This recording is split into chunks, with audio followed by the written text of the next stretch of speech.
So what is intimacy? So we have to define intimacy. We formulated an intimacy equation, just like there's an Eros equation. So these interior science equations are critical to actually enacting a universal grammar of value, because otherwise people are just making claims and people are saying, Yeah. well, you just made up a list. Why should we follow your list? So we're not making up a list, right? For each one of these definitions, we've spent a decade, right, trying to integrate sciences, social and hard sciences, pre-modern, modern, and postmodern, and then what emerges which articulates a shared grammar of value. Intimacy would be, just said simply, intimacy is shared identity in the context of otherness. So we don't fuse, it's union, shared identity in the context of otherness, times a mutuality of recognition, times a mutuality of feeling, we feel each other, times a mutuality of value, or in a shared field of value, times a mutuality of purpose. So it's four mutualities: recognition, pathos, feeling, value, and purpose.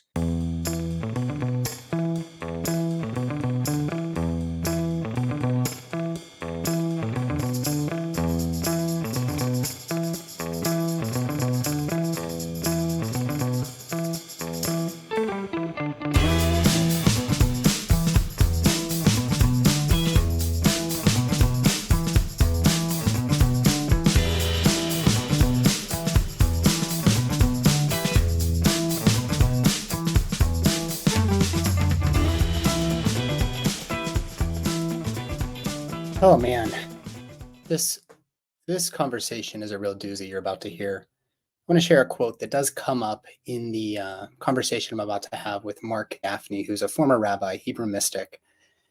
And this quote is from Malidoma Patrice Somé. He's a West African, specifically Burkina Faso author, really around the spirituality, uh, global spirituality. But he draws from, of course, his experience in West Africa and the African spiritual diaspora. He says the spiritual thirst that is latent in everybody can never come to a place of fulfillment unless people begin to think of each other as potential brothers and sisters.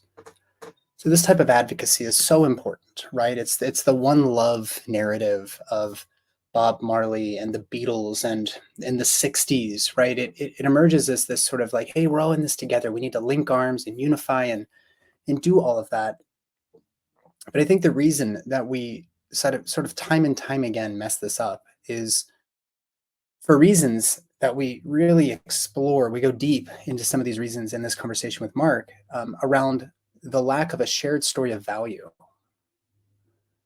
And, you know, we bring up a lot of the issues with the postmodern movement, which kind of says that all values are social constructs, you know, fictions, figments of our imagination. And there have been best-selling authors like Yuval Harari, who wrote the book *Sapiens*, that basically say, hey, listen, like value is a relative thing, right? Well, Marc would argue, and there are critics out there like Jordan Peterson who argue that no, there actually are values. There are universal values. The issue, of course, with Jordan Peterson is that he doesn't provide the framework for establishing this, in Marc's words, this grammar of value and this sort of unified, universal instinct, this impulse we have towards love and light. And so Marc has written three books. He sent all three to me: A Return to Eros. Well, he's actually written many books, but he sent to me A Return to Eros. He sent to me another book called Your Unique Self. And then his most recent book is First Principles, First Values. And he argues that all of this stuff, it does matter, right? What the postmodernists are saying and the critics of postmodernity. But if we're going to get anywhere, if we're going to improve the world, and of course we can't do that unless we improve the way that babies are coming into the world, we all need to establish that there are some principles and values that perhaps, if adopted through a shared grammar of value, that perhaps would allow us to move forward and improve things. Unfortunately, what happens when very divisive things like COVID emerge is that there is a division and a polarization of peoples on one side of the conversation and on the other. And they're unable to see the bouquet in front of them and to realize that this bouquet is beautiful and it has these many facets. And if we can all, you know, circle the table and see this from different angles, and develop a set of principles and values as to why this bouquet is beautiful. Seeing things from one another's perspective, not as a means of being right or just kind, but to realize that this lack of shared value, this shared story of value, is really at the heart of nearly every global conflict that we're currently facing, from the ecosystem to climate change and global warming, to racism and bigotry, to even something as simple as compelling people to have certain things done to their bodies, whether it's in pregnancy or otherwise. This division is a consequence of a lack of a shared universal set of values and principles.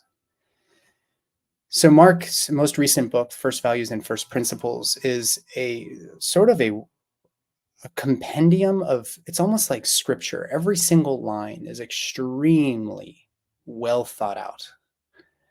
And I want you to go get the book, and I want you to just read it little by little, to really, really appreciate what he and his co-author Zach Stein are talking about here. And if you want to go deeper into his work, a return to Eros, the Erotic and the Holy, is another sort of, it's a lecture series, but you can listen to it on Audible as a continuous kind of narrative. And then Your Unique Self.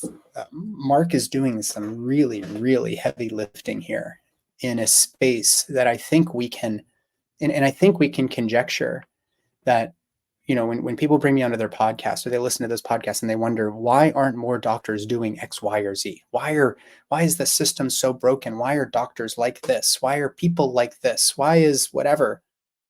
You have to consider that every single person is living through the lens of postmodernity. They're living their own story. And yet we are all collectively one. We feel it on the inside, but nobody has yet provided us a framework for establishing this shared story of value. I remember reading Zen and the Art of Motorcycle Maintenance years ago, maybe in college. It was like 20 years ago, where Robert Pirsig, the author, if I recall correctly, he describes how he's a university professor, and he's trying to explore this term value. And he actually drives himself insane. But what happens in the process of trying to articulate what is value? Is this a relative thing? Is this a objectively universal thing? What is value? Is it just in the eye of the beholder, or is there some sort of value to life itself, the beingness of humans? In that process, he finds that he goes crazy. But also through that process, he realizes that in the past, he had also driven himself mad and had gone through electroconvulsive therapy. So there's some conflict here, and I realize that this can be very confronting. But if we're only going to hinge the way that we show up in the world based on a very, very old book that was translated and interpreted and reinterpreted and then, cast out to the masses, like the Old or New Testaments, or like any of our truly religious texts, I think it bears just a shift in perspective. Just open your heart for a second and just wonder, could it have been that these ancient lineages all sort of shared some essence that resonates with all of us, as opposed to there being a right or wrong religion or a right or wrong way of being? I know I'm saying a lot here, but I want to preface this conversation with an invitation to approach this one, maybe take it in pieces, approach Marc Gafni's work with some grace and some gratitude that these books are out there. So what kind of topics are we going to be covering? Well, we're going to get into the essence of this, transformation of the self through this childbirth experience. We get into really childbirth as an autotelic experience, whereby the outcome is actually less important than the journey. We get into intimacy. We get into this value conversation, this conversation around the grammar of value. We get into this tendency for us humans to have to continue to be distracted from what it actually means to be human. We also get into Eros. We get into love. And when you hear Eros, you probably think erotic. Well, Marc has a model, a new sexual narrative he calls the sex erotic model. Not the sex positive, not the sex negative, not the sex neutral, not the sex sacred, but the sex erotic. And how could this sort of shifting ourselves away from shame and guilt as it pertains to sexuality, but really to everything? How does that shame and guilt actually lead to evil things being done? As opposed to helping a person reframe that sexuality and sex itself is an impulse that drives the entire cosmic process from subatomic particles all the way up into the cosmos. This is a wide-ranging conversation. I have a deep physics background, so there are little moments here where Marc is really speaking my language, but I think we did a nice job of opening up, I think, some more conversations for the future. Robert Campbell argues that we no longer have rituals because we have lost a grasp on our collective myths, but I would actually disagree. I think we have plenty of rituals. But our rituals that we enact every single day are perpetuating a story that is no longer serving us. And if we aren't willing to rewrite this story and reimagine the beingness of humans, then everything is at cost. We are risking everything unless we can start to dial this in a little bit. So how can we establish new myths through the stories we tell about ourselves, communities, and existence as a whole? You find that on this podcast, if you're new here, that there's a lot of podcasts that talk about folic acid and folate and the C-section rates and all that, and we get into that in some conversations here. But I like to, I'm the holistic OBGYN. I like to consider the entirety of the magnitude of this experience of childbirth. And Marc is one of the few people that's able to kind of just push me in the direction that I want to go. In my own understanding of this work, really for the betterment of humankind. So you find, if you're new to this podcast, you're going to find a lot of conversations that seem like they're irrelevant to birth, but they are absolutely the most relevant to birth, because there's only so much we can take from peer-reviewed literatures and our ACOG and all this other stuff. This is going to be a wild ride.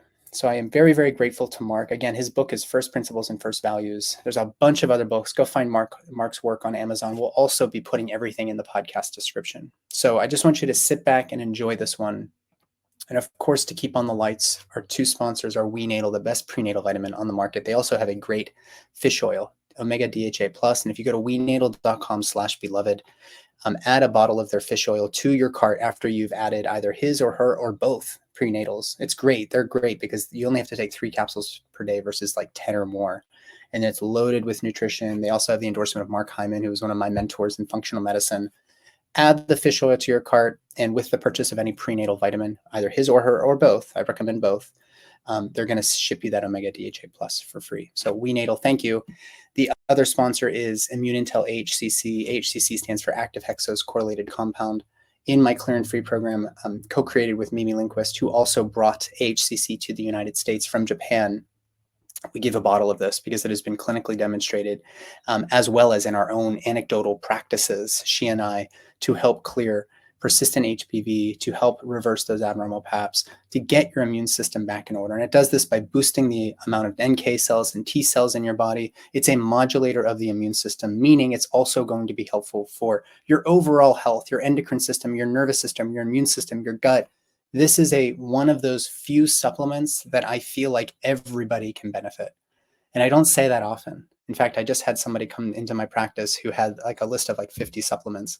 And I was like, what are we doing here? Why are we taking all these? And if you consider, man, if you were taking HCC, we could get rid of this, because it works so well. And I've had to become kind of an expert in how this supplement works, because it's like, I don't understand how, but it does. It seems to be working for everybody out there with some sort of gynecologic disorder. So it is with great privilege that I have them as a sponsor on the show. You can go to themedicine, THEMEDICIN.com, use code beloved 10, and you'll save 10% on Immune Intel AHCC. If you enroll in our Clear and Free program, go to clearhpv.com for more information on that. And if you enroll there, you'll get a free bottle as well. So 2 great companies. Very, very happy that I have 2 companies that align so well with me. If you hear some puppy squeaking in the back, I think my dog is having either a very scary dream or a very hot and sexy dream. So can enjoy that image. All right. Without further ado, here's my conversation with the very just beautiful human that is Marc Gafni.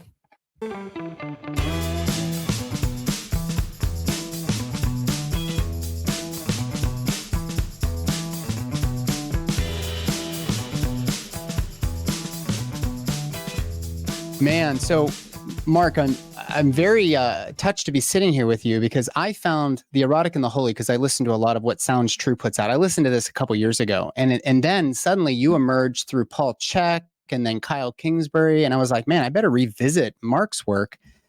Your team was gracious enough to send me a stack of books, and I churned through those books and worked harder on this experience that we're about to have than I have in a very, very long time. So thank you for making some time for me.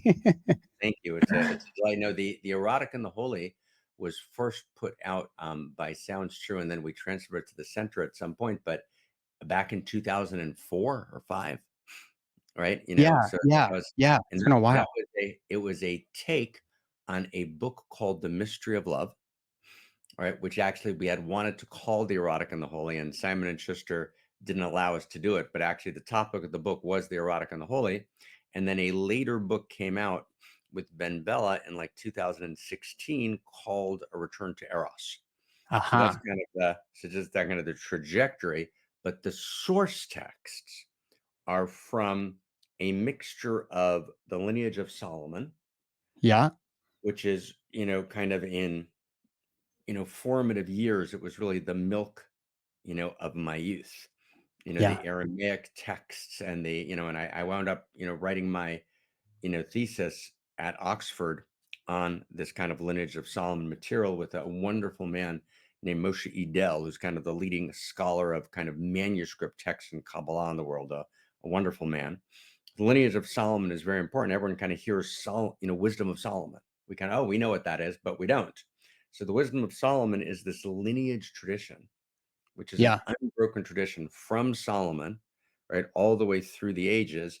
And I've spent, thousands and thousands of hours in that lineage, but then trying to, Nathan, bring it into not just conversation, but synergy, a kind of larger whole, a larger story of value with essentially all of modernity and postmodernity. So from molecular biology, to complexity theory, chaos theory, of course, the original systems theory, to theories of the adjacent possible. In other words, to kind of move across fields, both in the social sciences and in the hard sciences, bring them in conversation with the great lineage traditions.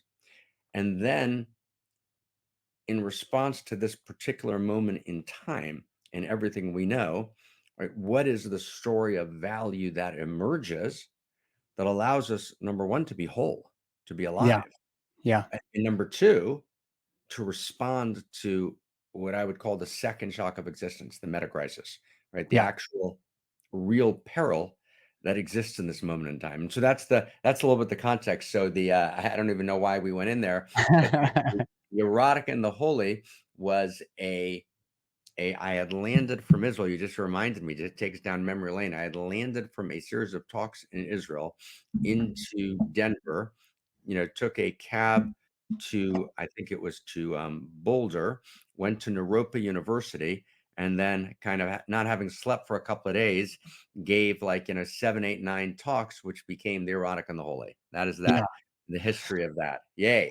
Yeah, I remember I was speeding down the highway in outside of Austin, and I was listening to this, and I almost had to actively control my speed because what I was hearing was so relevant to so much of this what we're going to get into, this global intimacy disorder, this is so appropriate to the birth experience, because another topic we're going to get into is the birth of homo amor, which goes beyond Yes. the Yuval Harari, this Homo sapiens obsession that we have. We have to actually evolve, and we're going to also be focusing on your new book, First Values and First Principles. But before Yes. we get into that, something that is really, really poignant about your work is that, you're a Hebrew mystic, you're a former rabbi, you've studied some of these old texts so much more deeply than most people. And one of the things that comes out in A Return to Eros is this acknowledgement that there is a polarity everywhere, all the way up, as you say, up and down the evolutionary chain, from the subatomic particles up through the cosmos. And what is lacking, I think, and one of the reasons that I have almost an aversion to the modern religions at large is that it's very, very male dominant, very masculine dominant. And we all know the polarities run the world. So going back as early as ancient human written history will take us, I had sent this to you by text. Isis, there's this now sort of a resurgence of the goddess, this sort of divine feminine, and in all of its prescient beauty.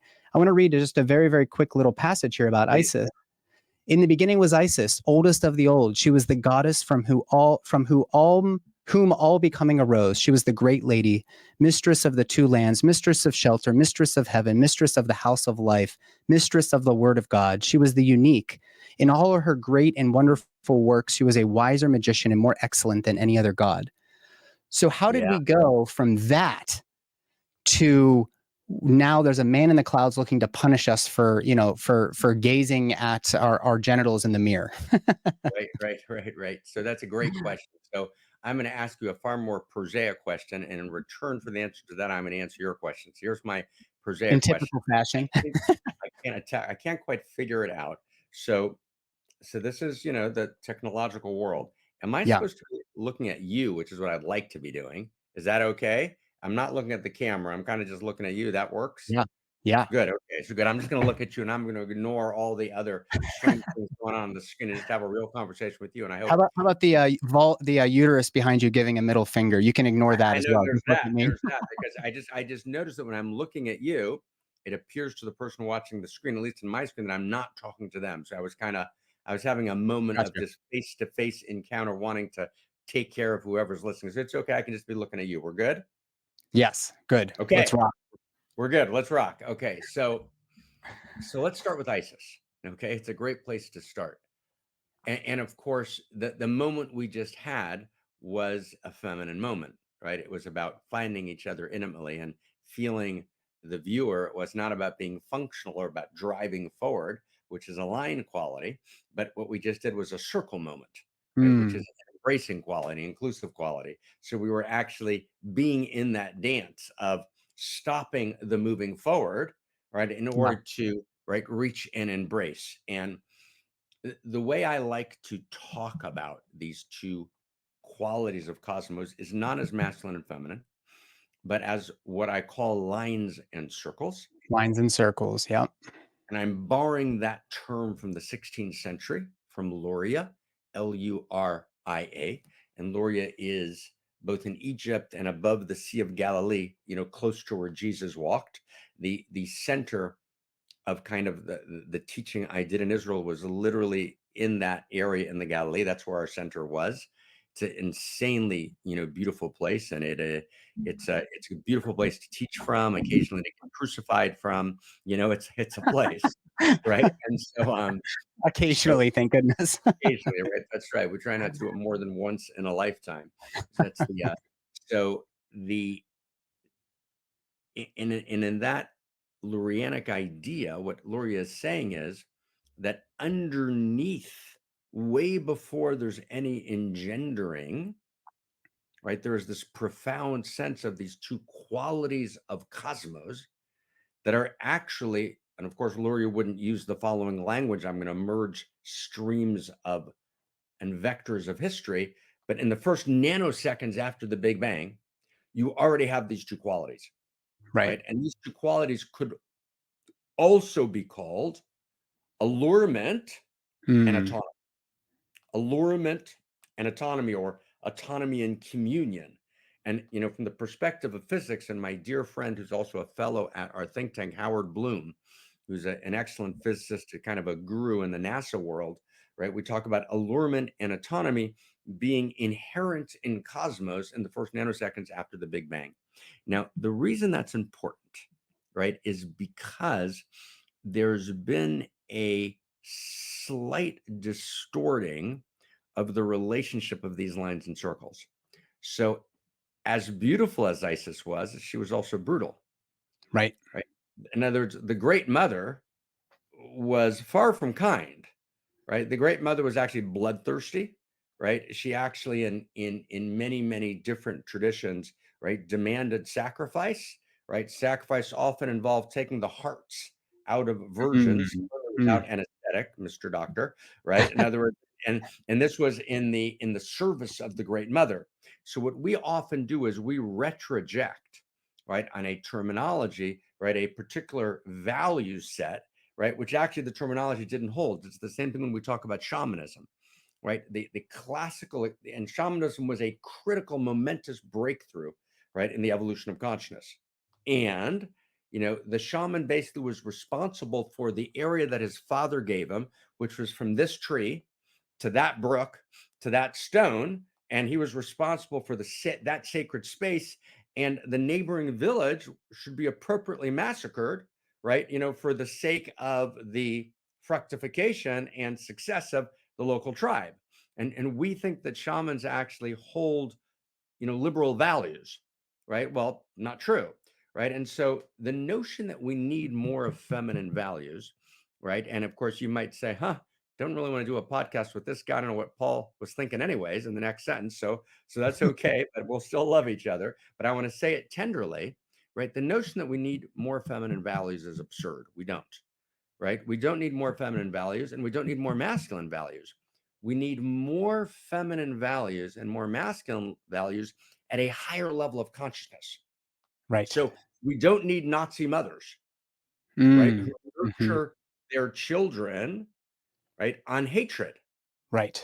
right? And I'm going to say something now unpopular, right? But we have to kind of speak truth, which is we Welcome to don't the need podcast, Mark. right. We don't need jihadi mothers who hold their dying children in their arms, which breaks our hearts in 1,000 pieces. But Yeah. actually, they're educating those children to hatred, right? Right. And they're educating Right. those children directly to, in their nurturing arms, Dar el Harb and Dar el Islam. The world is split in two. And even if Israel didn't exist, there's jihad in Iraq, and there's jihad in Syria. And there's in other words, it's not an Israel issue, it's a jihadi issue. And actually, the embrace of the mother that nurtures that dimension of value is a tragedy. So Mm. we don't need more feminine values at ethnocentric consciousness. We Right. need more feminine values at cosmocentric consciousness, right? When actually every human being and every animal, right? And the fact that we have now 95% of wild animals are actually domesticated in concentration camps that we call factory farms, and the violation, right, of, so we need cosmocentric values that embrace first every human being and then every animal. But what we do is we identify the cosmocentric with the feminine. That's simply not true, right? Mm. In other words, no, in other words, there's feminine cosmocentric, but there's also masculine cosmocentric, because the masculine is also the protector. And the masculine is also, right, the one who in a different way tries to penetrate reality in order to open up new possibilities of creativity, right? And the masculine is the one who creates abstraction. We think abstraction is bad, but abstraction is actually language, right? So we can say, Helen Keller can say ocean, right? And then communicate ocean, because the feminine is the immediate experience. The masculine is language, which is an abstraction. So the word ocean allows us to create intimacy. So what we've done is essentially and I apologize for just diving right in, but we're diving right in. So here we are. I'll get you back on track. Finish that Oh, thought. I love it's a pleasure to be with you, right? Which it. is what we do is we caricature the masculine in its shadow form, and then we idealize, right, at its lowest level of consciousness.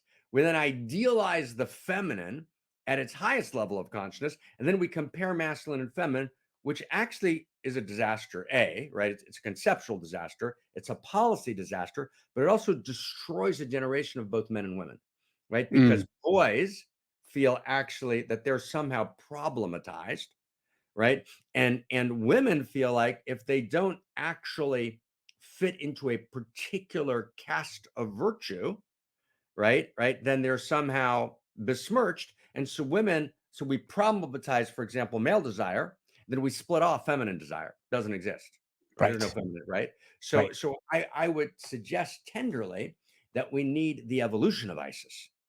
We need to embrace the circle, but the circle's always in relationship to the line, and the vision is always Heros Gamos. And Heros Gamos, right, the divine marriage is always the fullness of the throbbing line with the fullness of the tumescent circle. And as they come together, we create a new wholeness. And then we realize, oh, both that line and circle live in Nathan, and Right. both that line and circle live in Marc, and that I'm not just boy, although I'm boy, right? And I'm not just girl, although I might be girl, but I'm actually unique gender. Right. I'm actually a unique integration, right, of lines and circles, which creates a new immersion that Cosmos never knew. It's a new Heros Right. Gamos. It's a new intimacy. So something like that, just brother, just to kind of set Yeah. the Yeah. stage. Yeah. Yeah, thank you. Well, I want to share now two contrasting quotes. One is from Please. the spiritual. He was an author, really focused on spirituality from West Africa. Malidoma Patrice Somé. I mean, just a beautiful, beautiful writer, even in English, not his first language. He said the spiritual thirst that is latent in everybody can never come to a place of fulfillment unless people begin to think of each other as potential brothers and sisters. That alone is sort of an activist, passage. But then nowadays, what I'm seeing everywhere on social media and the podcasts and everything else is this postmodernity, right? Like the Jordan Petersons, we mentioned Yuval Harari in his book *Sapiens*. Like these are some, blockbuster popular figures. But you brought up in your new book, First Values, First Principles, the rise of modernity, which actually is probably a part of the reason many people may feel conflicted by what you've just said, has only exacerbated this trend, labeling all values as social constructs, fictions, or figments of our imaginations. Right. And this claim has now entered mainstream culture, as I've described, driven by a reductive materialism. Right. So within our scientific communities at large, because we're going to get into birth, we're going to try to pick apart this notion that birth is a medical procedure, but that it's actually far more important than that. Beautiful. The scientific communities are claiming that only what is described by physics is real, and that therefore nothing ultimately has intrinsic value.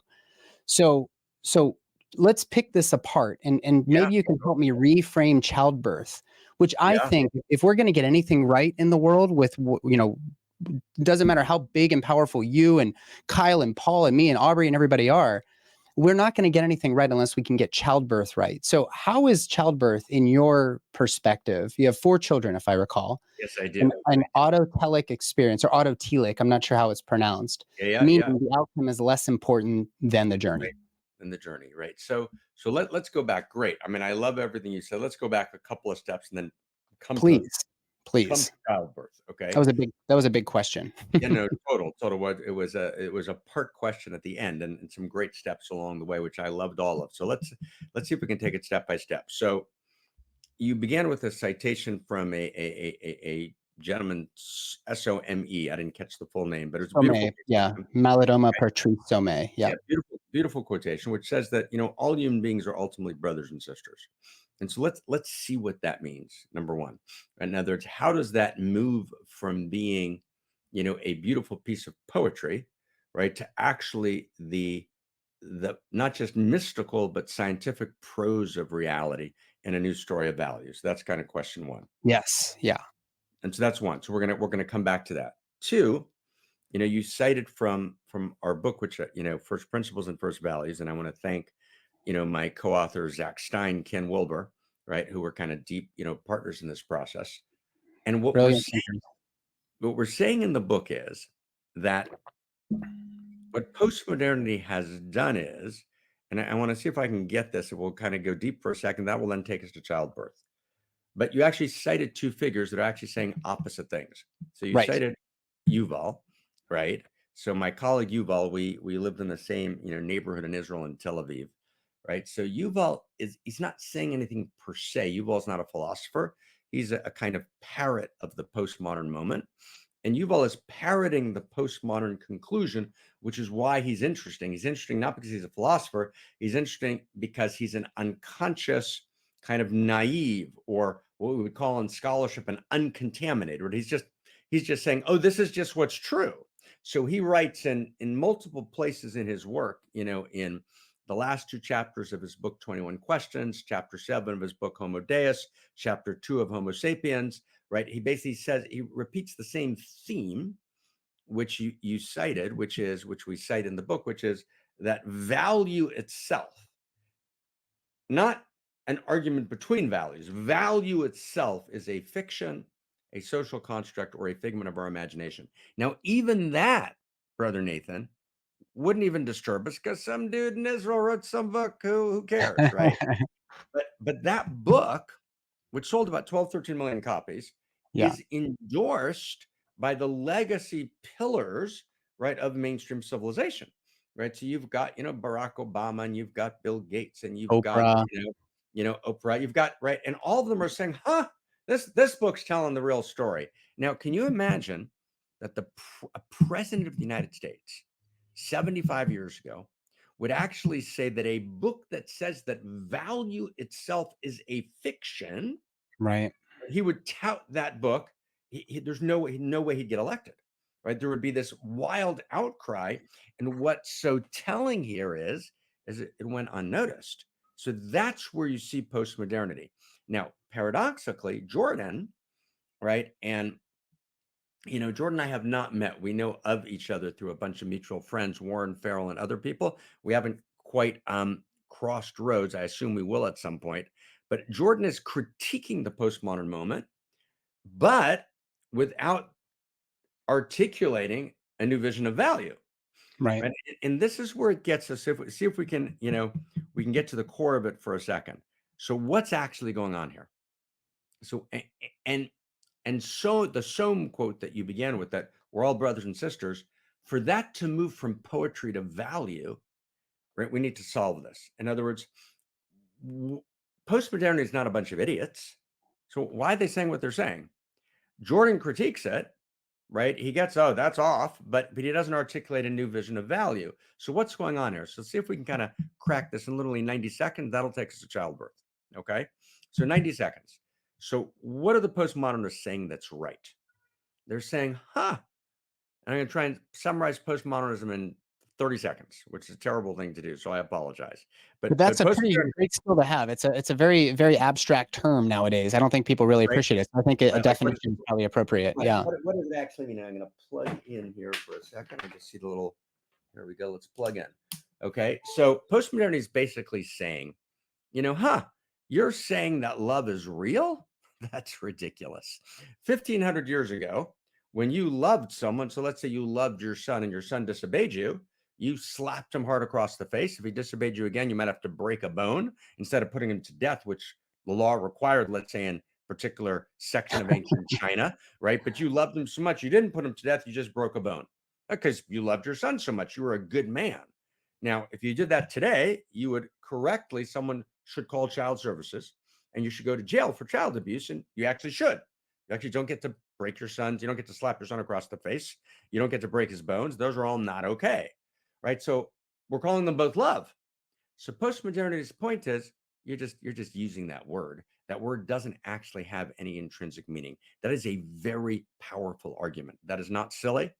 That is not stupid. It should not be easily dismissed. It's wrong, right? But it's a powerful insight. Now, Jordan kind of, and not Jordan particularly, Jordan kind of represents, right, this kind of general sense. No, there's some essences in the world, right? There's something that is actually not merely subjective. There's something, but he doesn't know how to respond to this criticism. And so the postmodernists look and say, have a nice day, right? Right. And they're right. So here's the response, and it's very deep, it's very beautiful, and it's what this book, First Principles and First Values, is about. There in the book, we try and articulate 17, 18 interior science equations about the very nature of reality. So we say, for example, reality is Eros. Eros is love, but it's love on a cosmic scale, right? It's not ordinary love, it's the evolutionary love that animates all of reality. Eros all the way up and all the way down. So Eros means something. It means something. What does it mean? It means nurturing, it means radical aliveness, it means desiring deeper contact and desiring greater wholeness. So that's part of which I'm doing very simply, and it's part of an Eros equation. So that Eros is real, and that Eros evolves. Right. So on the one hand, there's a Tao, and the Tao is the ground, or what I would call the field of value. But the eternal Tao, as it's always called, is the evolving Tao. So Yeah. love is both real and all of a sudden you can breathe. If we get this, we can breathe for the first time. Love is real. It's an absolute value of cosmos, meaning love is backed by the universe. That's such a Yeah. big deal, It's a right? huge deal. It's a huge deal. And when I'm loving my wife and I'm making love with my wife or my husband, right? Or man with man or woman with women, right? And it's however that making love is happening. What I'm doing is I'm participating in the currency of Eros, which is cosmos, and I become, right? What happens is cosmic Eros is performed in my flesh, right? So I'm Mm. right. Cosmic Eros is performed in my flesh, and I become the cosmoerotic universe in person. So I am the leading unique edge, right, of the evolutionary impulse, and the pulsing of my phallus and tumescence of my yoni, right, is an expression, right, of the field of Eros value awake and alive in me, which explodes in creativity like it always does, and on the human level in particular conjunctions creates a baby.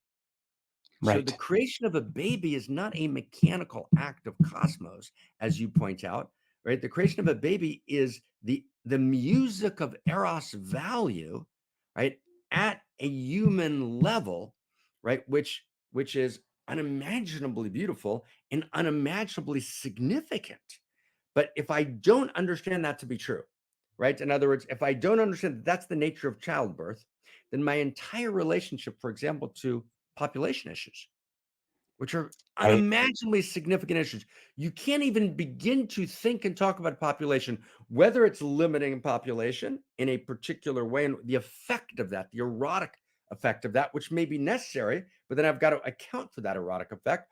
Or actually, let's say, upping population in key places in China, right, where there's actually the workforce is being massively depleted. So, in other words, everything that's going to happen in the next 40 years, and in terms of existential risk, is connected to population, right? Either the need to expand it or the need to limit it. The very act of population is an act of lovemaking, right? We were looking at it as a mechanical act. In all of our policy, right, is relating to actually lovemaking as mechanics and not as music, which then destroys and distorts our ability to actually chart reality. So unless we affirm that Eros is a value, then making love is not a value, right? Right. Right. And last sentence, Nathan, one of the reasons, if you look at the cross cultural research in both open and closed societies, people are having less and less sex. And I Yeah. like to use the word sex as a verb, sexing. They're doing less and Mm. less sexing, right? Why? Because when you and I grew up, I'm 93. I just look a little young for my age. You know what I mean? I'm 99. Right, but when we grew Sure. up, whenever right, look at a little surgery, right? But Yeah. right, Right. when we grew up, or whenever it was, 25 years ago, 30 years ago, right? For me, 40 years ago, as I'm kind of coming of age into teenage and beyond, the idea of right lovemaking with the right person at the right time and the right way, right? Obviously, with full mutuality, all the givens Totally. of the right. That wasn't. that was like an ultimate value. That Mm. was like, it was a given that you just did something unimaginably important, unimaginably good, unimaginably true, unimaginably beautiful. And we assumed that everyone would always get that. Well, of course. That's like, and that was the assumption. The assumption before postmodernity was that value is real, even if we're not sure where it's from. Premodernity said it's from particular kinds of revelation or particular forms of reason and particular forms of God disclosure. Modernity said that's ridiculous. It doesn't come from that. Where does it come from? We hold these truths to be self-evident. We skipped that issue. We took a Yeah. loan. We took a social capital loan from premodernity. We said value is real. We didn't validate it. We moved on. Postmodernity said we're calling in the loan. That is not real. You just made that up. And Yeah. we said, oh, that's just crazy universities in the 90s. Who cares? But actually, we get to 2024, and actually the vector, right? The swatch, right, of the statistics, the swath of the statistics we're having less encounters in love and more than any other are 18 to 24-year-olds. Why? No kidding. Wow. 18 to 24-year-olds Yeah. because they don't actually view the experience of a body meeting a body, of vulnerability meeting vulnerability, of fierceness Mm. meeting tenderness, and fierceness meeting fierceness, right? And the openness and the commitment and the delicacy and the dance, that all of that, and the placing of attention. Because what lovemaking is a radical, it's a placing of attention. When I Mm. make love with you, I'm placing my attention on you. But they live in a world in which attention is hijacked. They Right. haven't actually experienced the inward space of meaning that comes from lovemaking, that comes from the placing of attention, in which reality stands still, right? And we scream God's name, right? Mm. They don't understand that lovemaking is divinity in motion screaming the name of God. That's what lovemaking is. Divinity in motion screaming the name of God. They have no access Mm. to. And so why do it if it's a little dangerous? There's some Me Too potential problems. There's some, Sure. AIDS potential problems. There's some STD potential problems. It's a lot of effort, right? I'm not even quite sure how to do it. The pornographic images seem a little daunting. Yeah. Why do that? And then all of a sudden, you live your entire life never having experienced divinity in motion through you, screaming the name of God, and you have no idea if spirit is real. You have Yeah. no idea if love is real, Yeah. right? It's tragic beyond imagination. You know, the two things I do for a living are I sit with birth and I sit with death, or at least I Wow. help to guide people, not guide people, but to be a Thank helpful you. passenger to people that are coping with some really, really heavy topics. Thank And you. And thank you. oh, Thank you're you. so welcome. It's the best job in the world. I chose two specialties that give me really a bird's eye view and a very, very intimate connection to these rites of passage. And yet we are struggling. We are struggling as a society with these two things. How many times do we talk about birth or death around the Thanksgiving dinner table? Like it just doesn't Right. happen. And I think a part of that is exactly what we're talking about. We brought up this term, the global intimacy disorder. And so Yeah. just as a quick review, the words of Somé, we all want to become, one love and all of this. That can't happen based on what we've already described if we can't agree that there is of essence in the human experience some really important values that are universal. And Yeah. so if we have, this is directly from your book, if we have no shared field of value, then we have no coherence. And then that leads to a global intimacy disorder. And we have no global capacity to respond to challenges as a species. Right. And Right. so a part of this, well, really, I guess this all kind of boils down to what you call the lack of a shared grammar of value. So if we want to talk about fixing childbirth or fixing the pandemic or I don't know, the depletion of our rainforests and our oceans of all these beautiful nutrients that can help our ecosystem thrive, we're never going to get anywhere, no matter what angle you come at this any of these problems from, without some agreement that, hey, do we at least agree that these certain things are valuable? That's basically what we're saying here, right? Well, so let's play with it. Yeah, no, Let's beautiful play with measure. that a little bit. Yeah, let's play with it a little bit. So what we're saying is that there's a field of value that's backed by the universe, and that at the core of that field of value are a particular set of first principles and first values. But let's go to the very core. What is evolution? So we generally understand evolution of a process of moving from simplicity to complexity, which is, of course, from an exterior perspective, absolutely true. But if I actually begin to experience evolution from an interior perspective, it's well said that evolution is actually the evolution of intimacy, right? Evolution is the progressive deepening of intimacies, but not as a poetic claim, right? True poetry is in the prose of science. So, in Mm, other words, right? So, what is intimacy? So, we have to define intimacy. So, we formulated an intimacy equation, just like there's an Eros equation. So, these interior science equations are critical to actually enacting a universal grammar of value, because otherwise people are just making claims and people are saying, yeah. well, you just made up a list. Why should we follow your list? So we're not making up a list, right? For each one of these definitions, we've spent a decade, right, trying to integrate sciences, social and hard sciences, pre-modern, modern, and postmodern, and then what emerges, which articulates a shared grammar of value. So intimacy would be, just said simply, intimacy is shared identity, right? In the context of otherness. So we don't fuse, it's union, shared identity in the context of otherness, times a mutuality of recognition, times a mutuality of feeling, we feel each other, times a mutuality of value, we're in a shared field of value, times a mutuality of purpose. So it's four mutualities: recognition, pathos, feeling, value, and purpose, right? Those four generate a shared identity, or a shared identity generates those four, shared identity in the context of otherness. So let's play for a second, and then we'll get to brothers and sisters, right? Our original quote, right? In other words, when subatomic particles experience allurement, so you've got protons and neutrons in the first nanoseconds after the Big Bang that are beginning to cohere. But then 380,000 years later, after the Big Bang, ABB, we throw in some electrons. Let's do the science quickly, but electrons join the story.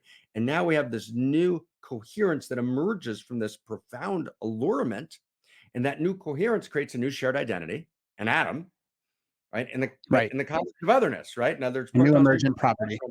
don't new emergent. It's a new whole. It's there's otherness because protons, neutrons, and electrons don't disappear. Each of these protons, neutrons, and electrons recognize each other. They feel each other. There's actually a shared field of value, interior and mathematical, and they have a new function or purpose. They're an atom, right? And so they have new vectors of attention, etc. So that intimacy equation applies to every couple, to divisions within organizations. It applies to myself, right? So, for example, if I split off parts of myself, right? And so now there's split off parts of myself, I don't have identity with my wounded child, right? I don't have identity with my traumatized self. I don't have identity with my greatness. I don't have identity with my poetic self. I don't have identity with my laughter. So I split off a part of myself. So I'm non-intimate. So to actually become intimate with myself would be I now have a relationship with all the voices in me. I have shared identity, but in the context of otherness, meaning all the distinct voices still exist and the voices recognize each other. And if you look, for example, at my friend Dick Schwartz, right, who was on our advisory board for a while, he's a lovely man. He does something called internal family systems. So what Dick does, it's part theory essentially. He has Yeah. the different parts talk to each other, meaning they recognize each other. The parts feel each other, but then they've got to go into a shared field of value so they can create shared purpose. But look what just happened. So internal family systems and part theory expresses the same intimacy equation that a couple expresses, that subatomic particles express. All of the sudden, I mean, it's so dramatic. It's a Da Vinci kind of change in the nature of reality. All of a sudden, we're at home in the world. All of a sudden, we realize, oh, we live in an intimate universe. And going into your field, brother, right? And in the interior of the human body, right, we have this, all of the intimacies live in me. So, in other words, quarks, leptons, muons, hadrons, right? And atoms, molecules, macromolecules, right into organelles, right into, right, and the neural core and the neural net, right, and all the way up. All of that lives in me, and my body, the microbiome. We could just we Mm. could we could Yeah. kind of get madly ecstatic and rapturous talking about the intimacy, right, in the microbiome, which are these shared identities in the context of otherness. It's exactly Yeah. right. So Yeah. the microbiome, right, internal family systems, right, subatomic particle, right, organizations, couples, right, nations are all governed. I'm just saying how shocking it is by this intimacy equation. Yeah. Wow. Was that so now the intimacy equation requires shared value. If we don't have shared value, then as you wrote, COVID happens, right? You've got this virus that obviously doesn't respect national boundaries.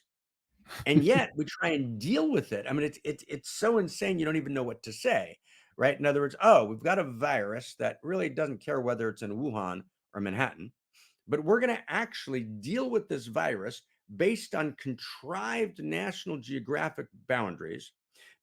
We're never going to even have a conference of everybody meeting to figure out what our global strategy is because we can't get everyone together because Right. there's a global intimacy disorder because there's no shared field of value.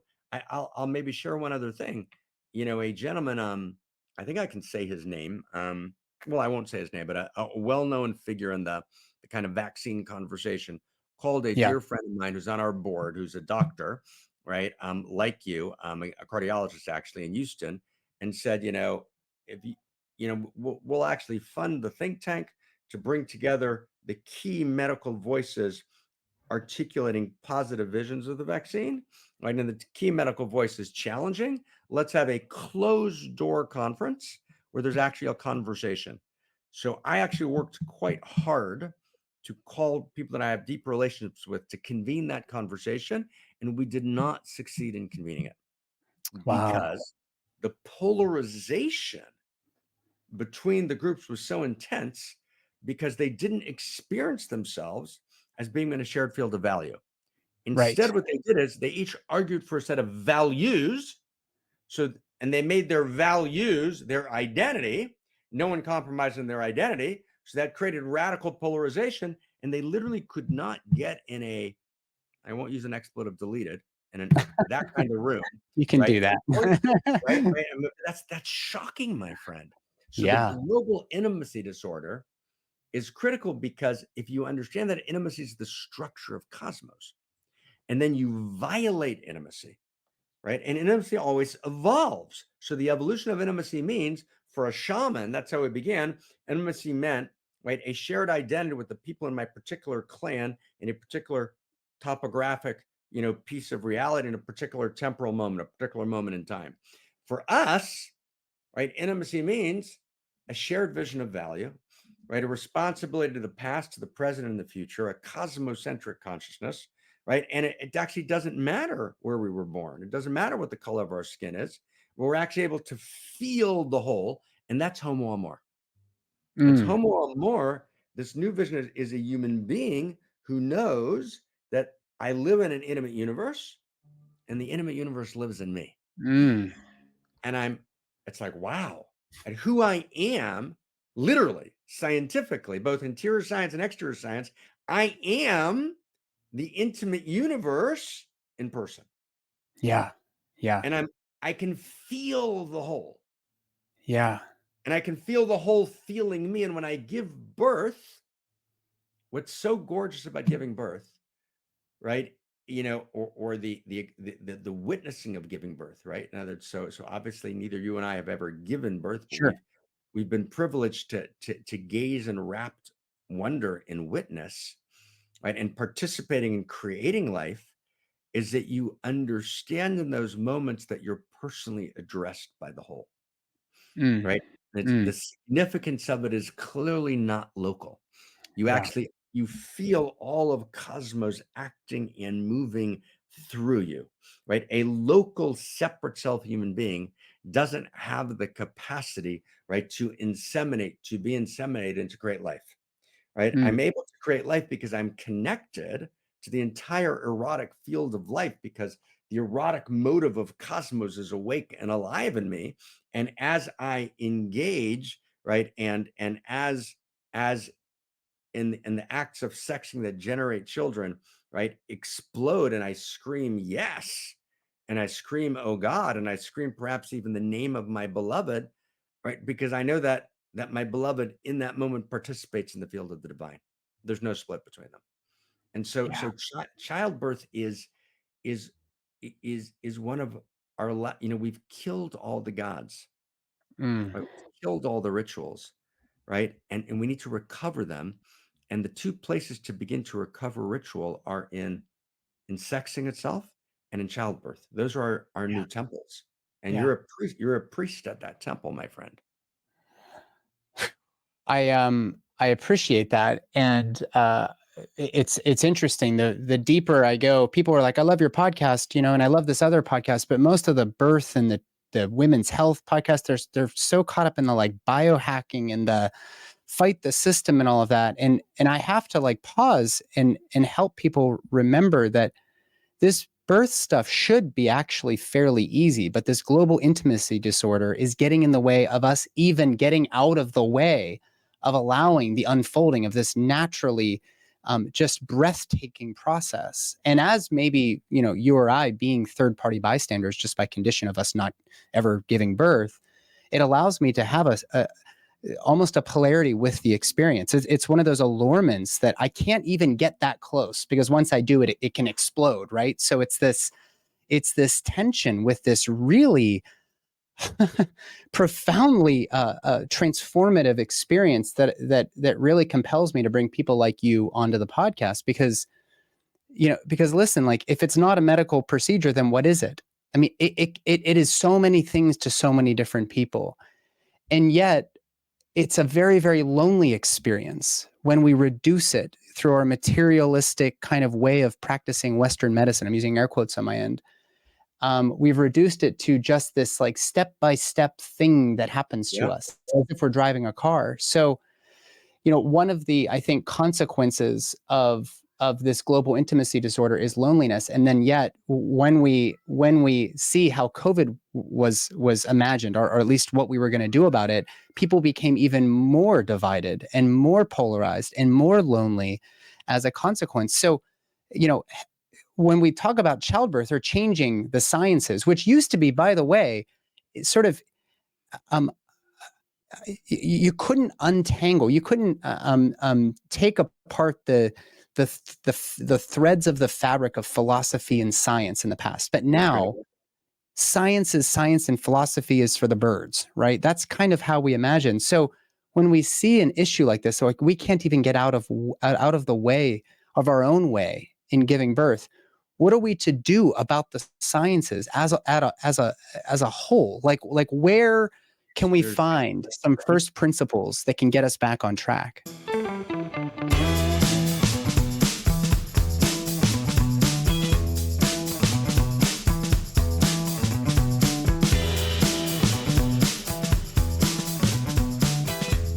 Hey guys, it's Nathan. Wanted to interrupt this amazing conversation very briefly to talk to you, specifically if you're a birth worker. This goes for doulas, childbirth educators, midwives of all sorts, whether you're out of hospital or in hospital, and especially the OBGYNs, the family medicine docs, those of you who are attending to births.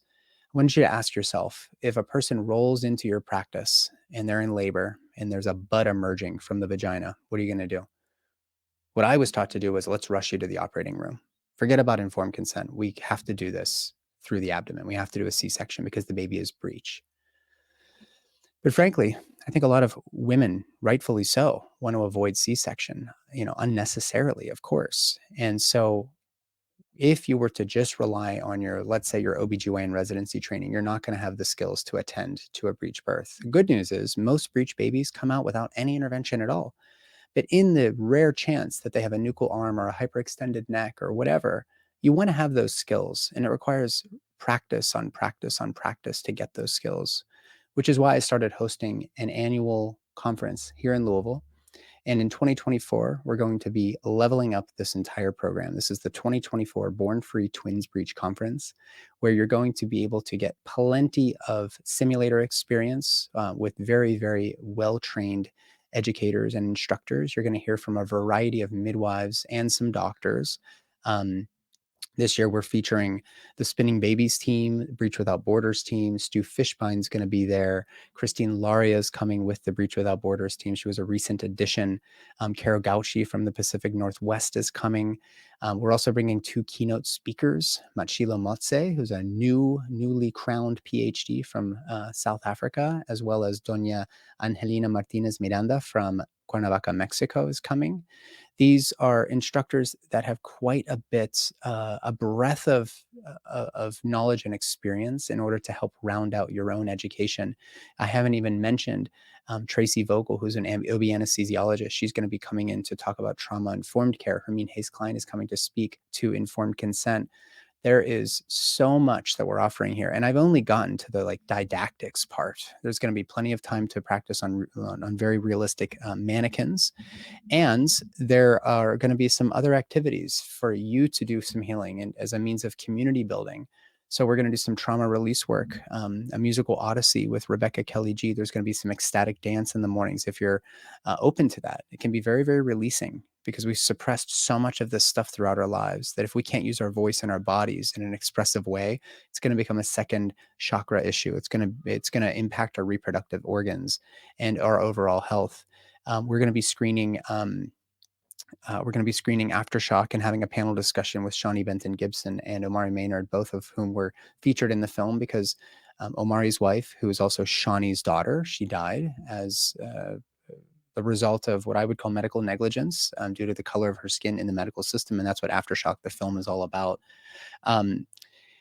We're going to do a breath workshop with Sarah Tremoli of Effigy Breath. There is just so much healthy food, healthy community, healthy conversation in a very, very safe space. No breakout sessions. You're all going to be in the same room together in a very intimate setting, which I think is very, very important for this work. If you're interested in coming, go to bornfreetwinsbreach.com.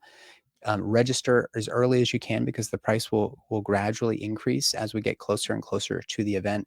There are a few opportunities available for work exchange for students or people who are otherwise unable to attend for financial reasons. But everything will be on site at the Omni Hotel in downtown Louisville, a beautiful hotel with some very, very beautiful meals and beautiful spaces that we're all going to be sharing together.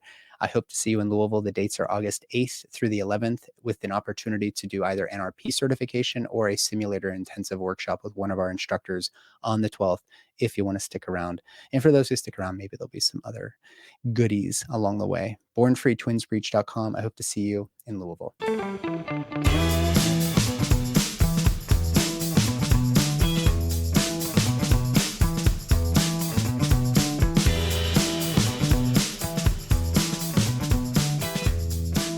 That's great. So there's, I mean, again, as in all of your inquiries, you've layered so much on the table, and there's so many beautiful doors, and each one of the doors is actually important and deserves its own attention. So maybe if we can, we'll split between 2 doors. Let's go into the door first with loneliness, and then the nature of science and its relationship to the humanities, its relationship to larger fields of knowing, right? Which is insanely important. Sure. But let's just start with loneliness. Loneliness only makes sense in the context of an intimate universe. In other words, let's cite kind of a text of culture now for a second. Sometimes texts of culture which kind of tell us stories are helpful. So if you look at a movie like, I don't know, what was it, 20 years ago, I remember watching it, but it still comes up a lot on the usual channels of movies. Tom Hanks' Castaway, right? Yeah. So he's on his Wilson! right, exactly. He's right. Wilson, the basketball. So there's a basketball Wilson that he paints a face on, right, with his blood, right? And of course, I think he was some cargo pilot. He's stranded on the island, right? He's figured out how to survive on the island somehow. So from a neo-Darwinian reductive materialist perspective, he's got it covered. He's good, right? He can live there for 40 years on this beautiful island, and he can live and breathe and run and walk, and he is not okay, right? He needs to see a face. And face, there are 45 muscles in face, and those faces are disclosures of interiority. And actually, the original lineage of Solomon, the word face itself means to be on the inside. Panim, P-A-N-I-M, means face, and it means to be on the inside. It's also used for the language in Leviticus 23 as to be before God. But what it means is that being before God is to be on the inside of God's face. Mm. Right. So this word face means both before the majesty, it means inside, it means face. So face is interiority. And so That's Tom interesting. Hanks has this experience, my friend, right? That even though he's got all of the reductive materialist stuff handled, right, he's going to not only risk his life, but likely die, right, for the sliver of possibility that he will again be face to face and have his interior meet another human interior, because without that, he's devastated by the experience of loneliness. Mm. It's a shocking Right. realization about the structure of reality, where you realize, oh, right. And actually, when you have ministries around the world being established to respond to loneliness, and what you do is, though, when you actually begin to read the literature is devoid of interiority. And as the literature is about how to create technical meetups and places and functions and structures, and that's all important, but Right. it doesn't address the core of loneliness. And the core of loneliness is the experience that my irreducibly unique life and story has infinite value, and Mm. that my ability to share that with you and to have that received liberates me from the pain of loneliness and takes me into, right, the beginnings of loving.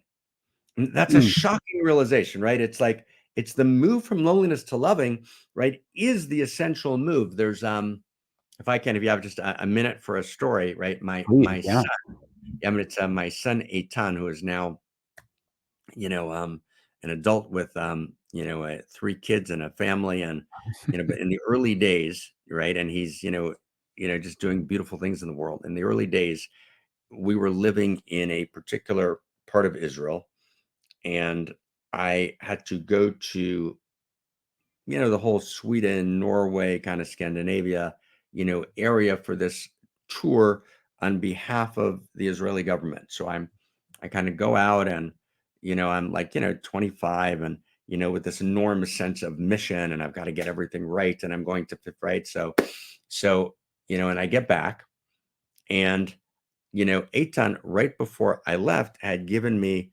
this metaphoric, this kind of box, and in the box, he says, Abba kachas, he says, take this. Right. And so I take it, I get back, and Eitan is usually asleep. He's kind of awake, kind of wide eyed, kind of looking at me. And of course, the box was at the bottom of my suitcase of books, because I used to take this huge suitcase of Aramaic text with me wherever I traveled, right? Just to avoid loneliness late at night in hotel rooms. So I hadn't looked at his box, and he looks at me, I look at him, and he's a little tear coming down his cheek. And I say, Eitan, like, I'm so sorry. And he's like crying a little bit. And I say, could I've shot a chance? Could I have another chance? And he like kind of imperceptibly nods his head. So I run to our little red Subaru, and I take out, the box, and I open it, and it's got a picture of his mother. It has a door handle from our apartment in Jerusalem. It has the stuff. And he says to me in Hebrew, he says, Abba, ze advarim sheli, natati lecha v'lo kibalta. He says, Dad, this is my stuff. I gave it to you, and you didn't receive it. Mm. And it Mm. was this beautiful moment, and in which this understanding that we all have a box, right? And that box is our stuff, right? And it's our unlived lives, it's our dreams, it's the poem that only we can write, it's the song only we can sing, it's the Mm. way of being, becoming, laughing, loving, that's complete ours. And that's my, it's not my fingerprint, if you will. It's kind of my soul print, right? It's my unique self. And Yeah. I desperately want to share that, right? And my incapacity to share that creates loneliness. And the reason I don't share it is for one of two reasons: either because there's no one to share it with. That's what people say. You got to find people to share it with, or you need to learn how to communicate. Those are the two reasons given, but it's usually not that. The reason I don't usually share it is because I don't know what it is. Right? I don't know what my soul print is. I don't know what my unique self is. I don't believe that there's a value. There's an irreducible, unique value to my life experience, to my story. my therapist calls it grandiosity, right? It's reduced, it's character disorder, it's some form of traumatic. I've got to create equilibrium, Freud says, in a rough analogy of human beings to steam engines, which doesn't work well, right? And there's not a sense that actually my story matters, not my victim story, not my pathological story, but my story, right? Right. And until the stories of our lives are told, we're devastated, and that's loneliness. That's the experience of loneliness. So I think what you're speaking to is so unimaginably important, right? Yeah. You can't liberate yourself from loneliness until you create intimate communion, right? Right. It's intimacy that liberates from loneliness, and intimacy means that I can actually bracket myself and actually receive your story. Yeah. Right? And that's this ultimate human moment. And in some sense, Nathan, I've been thinking a lot the last couple of years, in every generation, and particularly in this generation, we're in this time between worlds and this time between stories, this moment of metacrisis. We have to call God's name, if you will. And to call God's name, you have to somehow name the unnameable. God's the unnameable, right? God's via negativa, neti neti, Yeah. right? So the name that kind of she whispered in my ear, and if I can, I share it with you, is that we can call God's name as the infinite intimate.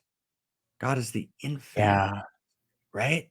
You can feel it, right? God's the infinite Yeah. intimate, Yeah. right? It's like, oh, and it's the first time it was, and this name just appeared. I just heard the whisper in the last like year and a half.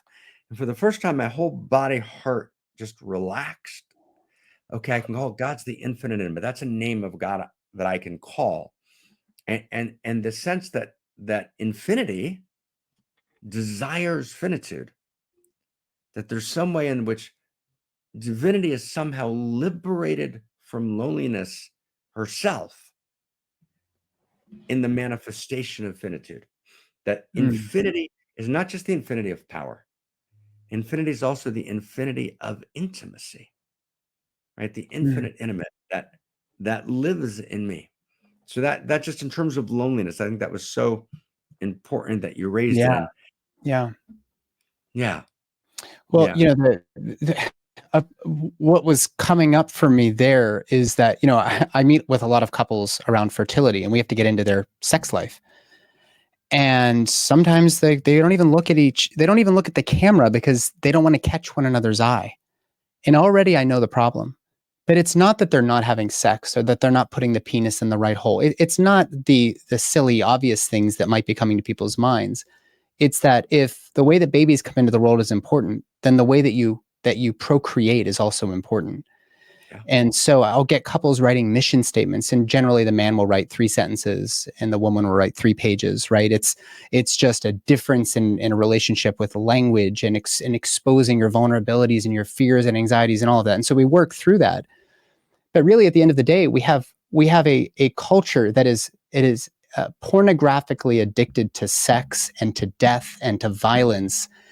And from this, what I think about is, why are we so indulgent in like looking at the car accident on the side of the road so much, as we are like, oh man, I'm just feeling like I gotta go onto the internet and look at some porn and masturbate, right? So there's so many people who are so um, willing, they so badly want to connect deeply with a person, and yet their entire experience of intimacy, the word sex, erotic, that immediately brings up, like moaning and groaning and pounding away, in some sort of pornographic videos. So this intimacy disorder is a very personal thing that is also impacting how we're yeah, bringing children into the world. So,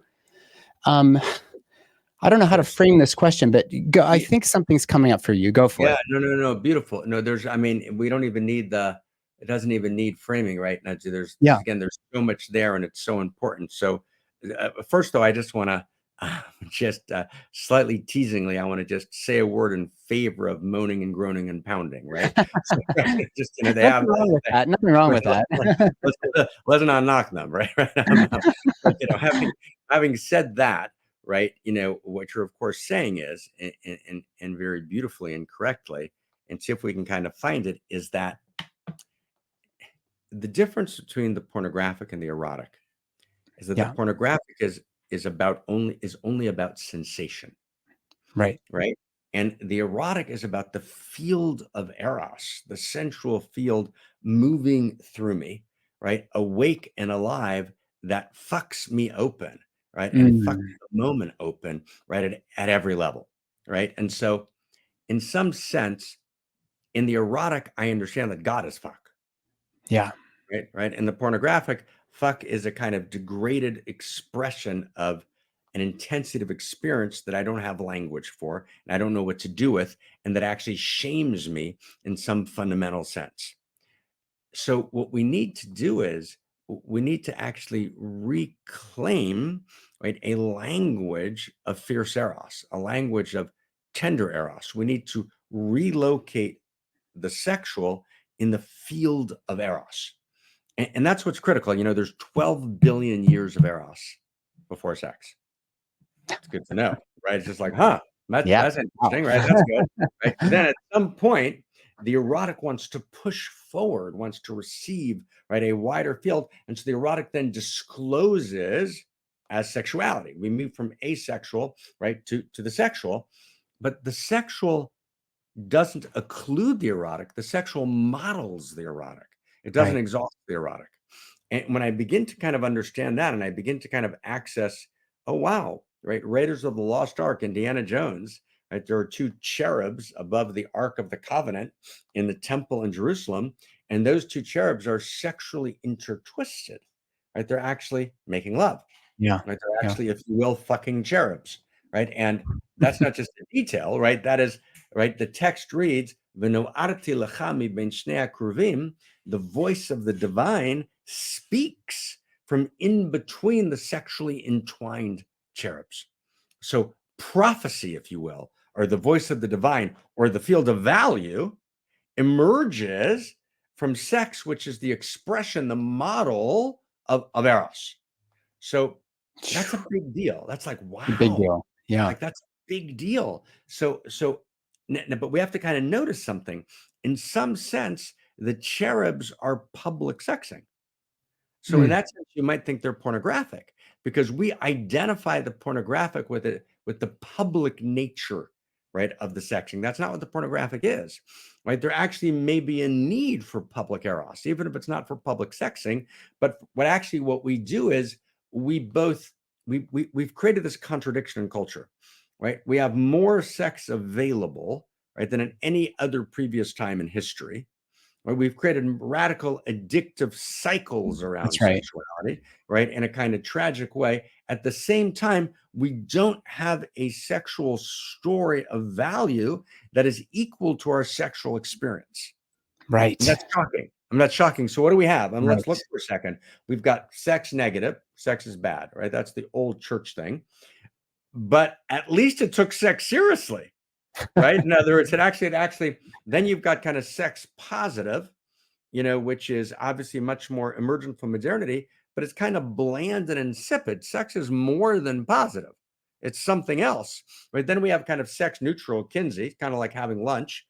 Who's listening believes that? I don't think so. And then we have sex sacred, which is sex is sacred because it creates, it creates life. But it's not exactly right.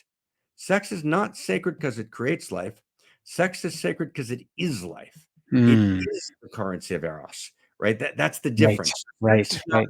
because 98% of the people who you're talking to, you can't have sex to create a baby in a beautiful way if you're not able to have sex for its own sake in a beautiful way. Right. Right? Right. They're intimately related. So Yeah. we want to articulate a new narrative of sexuality, which we might call sex erotic. Right? Sex is a Love that. disclosure of Eros. Right? Sex is the experience of the currency of Eros moving through me. And Nathan, only if I understand that can I actually respond to shame. Because Yeah. as long as sex is sex negative, shame, sex positive, but why is it displacing all my virtues as a good man and a good woman and a good husband? Why is it disfiguring my own self perception? Sex neutral shouldn't be doing that. Sex sacred is only only when you're having a baby. So that's pretty narrow. So I have no experience of the sexual that meets my experience. And so I'm fundamentally shamed. Yeah. I can only heal shame when my actual experience of sexing is accurate. Sexing is the cosmoerotic universe moving through me in person. And so now, if we can, just last step. So now I want to add a piece, which is such a big deal. And there's only one coherent response to the pornographic. And nothing else is actually effective or engages. And when I'm talking about the pornographic, I'm not talking about kind of some artfully made, erotic video, right? Because this is Right. very, very important. What the pornographic means is, I want to give you a definition, if I can, brother, of the pornographic. The pornographic is intense sexing out of the context of a larger story of life, right? Because if you watch a 3-hour movie, right, this 3-hour intense, beautiful movie, and then there's a 3-minute scene of explicit sexuality, you wouldn't, and it's beautiful, you wouldn't call that pornographic. You'd call that erotic. Why? Because that scene is in the context of a larger storyline. Yeah. Right. So the pornographic is when you decontextualize the intense sexual from a larger narrative structure, from a larger plot line. That's a very helpful definition. Right. Oh, Now, yeah. Oh, yeah. I mean, it's like, oh, right. It's like, oh, we can that now we begin to know what we're talking about. And then we begin to understand the following. The pornographic is not my unique script of desire. The pornographic is actually a script of desire that's been orchestrated by machine intelligence that is not interested, right, in my own interiority, right, that is actually hijacking my attention for the sake of data collection in order to be able to create predictive models, which are its business model, right, that is actually operant, right, all the time. So the fact that I am attracted to girls with pigtails who are 19 and plaid skirts is because I once went online and that image happened to appear in a video, and all of a sudden I'm a little surprised that all of a sudden, right, all my choices, right, on my secret Pornhub account, right, seem to have the same expression, not because that's my script of desire. That's what's so wild. I'm not being free. I'm not actually in free sexuality. I'm actually being completely manipulated by machine intelligence in my own script of desires, inaccessible to me. Right. So Right. the only power that has the power to stand against the pornographic is actually my own unique script of desire. And it's a shocking idea. My own unique script of desire, that's a particular quality that I need to learn to identify. I need to learn to access. I need to actually begin to get to know myself carnally, right? To actually understand my field of arousal, right? To understand both my fetishes and both my fantasies, right? But to understand also both my tenderness and my quivering yearning and the quality of my longing. And where is that place where actually sexing for me becomes an explosion of vital energy? It becomes prayer, it becomes poetry, it becomes theater, it becomes the full potency of pleasure, right? It becomes mystical sexing. I'm in union with the divine. It expresses my radical, unique self, and I feel the potency of evolution moving through me in that way, which is utterly unique to me. That's my unique desire. Only that quality of sexing stands against the pornographic. It's like, wow. Yeah. So now we begin to have, now we've opened up. Now we begin to have a conversation that can actually reclaim, and only that can heal shame. Yeah. Only that new narrative of what it means, right, to intercourse with someone, right, has the capacity to heal, right, the deadened sense of shame, right, that actually destroys us internally. And shame is multi-layered and insidious, but it always incepts, right, from my early experiences of aliveness, which are generally associated with sexing. So, wow, this is a big piece. This is a very big deal. I'm so happy we got to talk about it. I want to go one extra step because please. in Return to Eros, I don't know if it's in Return to Eros or in First Values, First Principles, but you had actually said that, instead of the other things that we that often precede the root of all evil, money is the root of all evil or whatever, you actually say that shame is the root of all evil. Can you unpack that a little bit? Yeah, no, totally. No, shame is the root of all evil. First off, it's a very, very important sentence. And the one of the best clinical practitioners in the country is a woman named Lori Galperin. She was actually her and Marc Schwartz, who her husband for many years, but is still her working partner. They were for a while kind of the inheritors to Masters and Johnson, and they went on and actually branched into eating disorders, and they're two of really the best clinicians in the country, and particularly in attachment theory and eating disorders, and they're enormously gifted. And Lori has worked with us in the think tank over the years, extensively, and we've worked, deeply in this field of shame. And so this notion that shame is the root of all evil, right, is a notion that Lori's worked very deeply with. It's actually her formulation. Shame is the root of all evil as a clinical formulation. And what shame is the root of all evil means is that shame is not the experience that I did something bad. Yeah. It's the experience that I am bad. Yeah. Now, this experience of shame comes in two ways. One way is the experience of the rejection of my aliveness. My aliveness has been rejected, whether that's kind of an early moment of self-pleasuring, or whether it's taking mommy's lipstick out of her purse and, drawing on the new white walls and showing how wonderful my aliveness and vitality is. Mommy's had a hard day and she screams at me, "You little," and it's frozen in my body, right? The sense that my aliveness, my Eros, has been rejected. Now, when I'm very young, it's almost impossible to disambiguate my goodness and aliveness. Right. They're so intricately entwined. Yeah. So the beginning of healing shame, right, is to actually begin to be able to tell that story of my shame. Shame festers in the dark. And that's the beginning, but that's just the first level. And it's that first level that, that people like Brene Brown talk about. That's kind of her gig. And it's okay, and it's good, and it's a first level, but it's just the beginning of the story. Yeah. Right?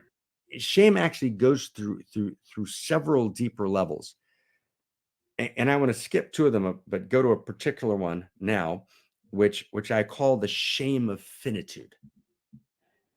And the shame of finitude is it's underneath a particular situational matrix. I did something, I was shamed, I felt like I am bad, right? Instead of having done something bad, I need to heal that shame. I do that by telling the story of the shame and experiencing myself as being received in kind of the eyes of loving witness. That's beautiful, but that's still situational shame. There's a deeper shame, and I want to call that deeper shame ontological shame. And ontological shame is the shame of finitude. It's the shame at my own experience of existing. Right? It's a shame that is heartbreaking. It's heartbreaking, and actually it's tragic, but the invitation of life is to move from that's a key structure in actually understanding human development. Life is about moving from what I call pre-tragic to tragic to post-tragic. Right. And so this is the tragic level. So before shame, so let's take the Garden of Eden. Let's just use that as, it's not by accident that the central text of Western culture is about shame. It's a naked man and women in a Garden of Eden. They're both naked, they're not ashamed. And then the entire story of the garden, the snake unfolds. We'll skip the details of the story, but what basically happens in the story is they're ashamed. They run to make clothing. They're exiled from the garden. They begin to have children. They begin to have to work to make a living. They experience their mortality, etc. So what that story is about is, so shame emerges at the same time that consciousness does. In other words, Western civilization wrongly read that text, and they said that text is about situational shame. She did something wrong. She fucked up, right? Right? They weren't good to each other. They didn't protect each other. There's something they did wrong, therefore they're shamed. And that's one reading. It's a limited reading. It's a broken reading. Yeah. The deeper reading is it's ontological shame. As consciousness emerges, right? Subjectification. I experience my subjectification. I'm a subject. So at the very moment that I experience subjectification, I experience desubjectification. At the very moment that I experience myself, I experience a potential inadequacy of self. Who am I? And I hear the voice calling me from the garden and I hide. So that's the tragic. So I've moved from the pre-tragic to the tragic. But the post-tragic is when I actually begin to realize, no, I actually claim the truth that I'm a good child of the universe. I claim the truth that I'm welcome in cosmos, right? I claim the truth that I am not only living in an intimate universe, the intimate universe lives in me. I claim the truth that I'm a unique quality of intimacy. And if God is the infinity of intimacy, and I'm a unique quality of intimacy, then I'm a unique quality of the divine, right? I actually claim that I am not just Homo sapien, I'm not just surviving, right? I'm Homo Amor, I'm a unique expression of the love intelligence and love desire and love beauty that itself is the animating Eros and energy of all that is, that lives in me, as me, and through me, that never was, is, or will be ever again. And as such, right, I have unique gifts and unique joy that I can gift into my unique circle of intimacy and influence that no one that ever was, is, or will be can do other than me. And as such, I am Godding in reality. That's post-tragic. That's post-tragic. But Heidegger wasn't wrong when he writes, right, that the human being is the only being whose being is problematized. That's not an accident, right? Meaning I'm supposed to encounter this breaking. So the Garden of Eden is not a story about a fall.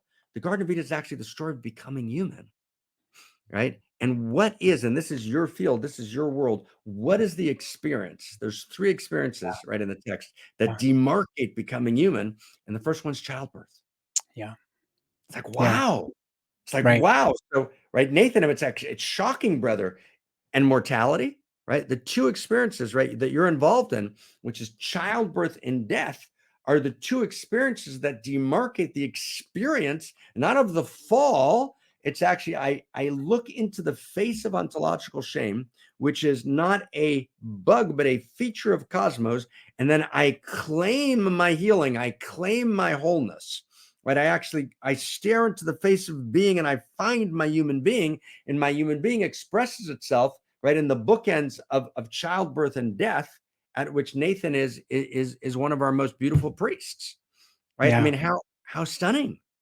It's like, right. And so you begin to feel what we're trying to do in Cosmoerotic Humanism.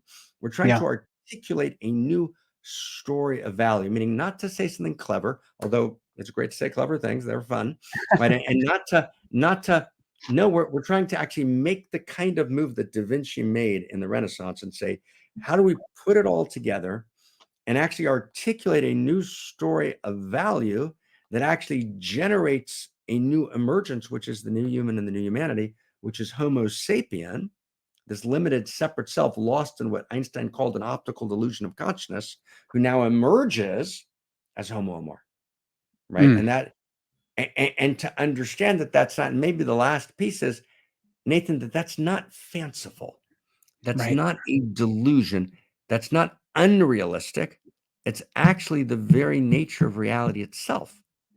Its reality is, right, the emergence of ever deeper intimacies, of ever greater wholenesses. Reality is Eros, it's love, but it's the evolution of love. And the evolution of love comes when I, as a Homo Amor, self-recognize. I realize who am I? I am the shocking self-recognition of the divine, uniquely incarnate in me, as me, and through me, as this unique field, not just of consciousness, not just like my Buddhist friends say, it's not just awareness or awareness of awareness. No, I am a unique expression of the field of allurement and desire and Eros. Yeah. Wow. Wow. Yeah. Oh, I know our time is limited here. One last thing I want to bring up, because really what you just described was you kind of gave us a deeper understanding, a game plan as to not only why we need a shared story of value, but really what is what is the cost of not, and everything is the cost. Everything. Everything is the cost. Nathan, that's Given that, what is the cost of not everything? yeah, everything, yeah, and I'm not the only person attending bursts, yet so many of us out there are not seeing this experience birth in the way that you're describing it. And part of that makes me wonder, through the dehumanizing process of medical education, where you don't even go and take a poop or a pee or have sex with your partner until the work is done. Like, it's on their clock. You have to be given permission. So the others like me who train to do this work, they can't help but see this process as a medical procedure. And what ultimately seems to result, and this is the final big question I have for you, is what you describe as pseudo-Eros. And so, in fact, so many women have natural, healthy, uncomplicated childbirths and still feel like something wasn't right. And a broader term for this, and the trauma that is coming out of us not putting women at the center of this conversation and seeing this as a true rite of passage, is obstetric violence. So very, very quickly, I know you're limited on time here, but tell us, a lot of people are doing things out of love, but you would argue, as I think Wilhelm Reich is another, sort of visionary in this sort of philosopher around some of these terms, this pseudo-Eros is emerging as a replacement for our lack of intimacy. Can you just describe what you mean by that? Because I think this is a nice little linchpin for the whole conversation. It's enormously important. Wilhelm Reich is, we share some things and we differ substantively on some things, but he's in this conversation. Reich himself moved in between a sense of intrinsic value and a subtle materialism, right? He was unclear when he talked about the biophysical energy of cosmos, right? He moved between positions. He lived in a particular generation. He was in between times, but he was reaching for something. Right? He was reaching for something, and particularly what he particularly understood profoundly and correctly in his book on the kind of the mass psychology of fascism, right, is that the alternative, right, to a kind of a full embodied Eros is fascism, is a fundamental breakdown. Now, he wasn't able to kind of articulate kind of a full vision, but he got that very profoundly. He understood that Eros and its particular expression in the sexual is not a personal issue, right? It's kind of a very early realization in that century of the personal is political. He says, fuck freely, comrades. That's one of his, and of course he gave birth to the 60s, right? He was a major figure 40s and 50s, and he's a key father of the 60s. But of course, right, Reich's great weakness is he wasn't able to articulate a field of value.